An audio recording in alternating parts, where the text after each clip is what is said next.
મોટા સમાચાર। જૂનમાં સામાન્યથી 25% ઓછો વરસાદ રહેશે। પ્રશાંત મહાસાગરમાં અલનીનો સક્રિય છે। અલનીનોને કારણે ચોમાસામાં વિક્ષેપ આવ્યો છે। ધીમી ગતિથી ચોમાસું આગળ વધી રહ્યું છે। ચોમાસાએ તેલંગાણા, ઓડિશા કવર કરી લીધું છે। બિહાર અને ઝારખંડના કેટલાક ભાગોમાં ચોમાસું પહોંચ્યું છે, પરંતુ ગુજરાતમાં ચોમાસાને લઈને રાહ જોવી પડશે।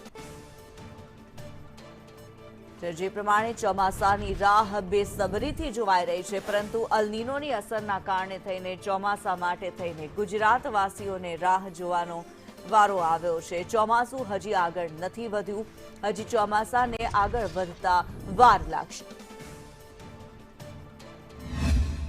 ખેડૂત ભાઈઓ ચોમાસાની રાહમાં છે। ચોમાસું એ જીવનનો આધાર છે, પરંતુ અત્યારે વાયરો ફૂંકાઈ રહ્યો છે।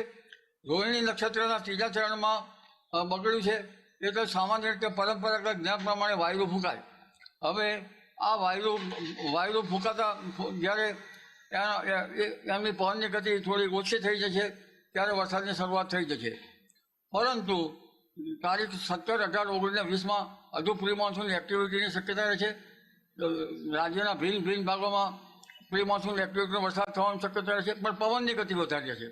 કાચા મકાનના છાપરા ઉડી જાય તેવી પવનની ગતિ વધારે રહેવાની શક્યતા રહે છે। દક્ષિણ ગુજરાતના ભાગમાં, દક્ષિણ સૌરાષ્ટ્રના ભાગોમાં, અન્ય ભાગોમાં પ્રી મોન્સૂન એક્ટિવિટી થવાની શક્યતા રહેશે। પ્રી મોન્સૂન એક્ટિવિટી જો પવનની ગતિ, આંધી વંટોળનું પ્રમાણ વધે તો ત્યાર પછી વરસાદ સારો થાય। આમ એ વૃશ્ચિક નક્ષત્રમાં પવનની ગતિ રહેતી હોય છે। તારીખ 23 જૂનથી આદ્રા નક્ષત્રમાં આવતા વરસાદ થવાની શક્યતા રહેશે।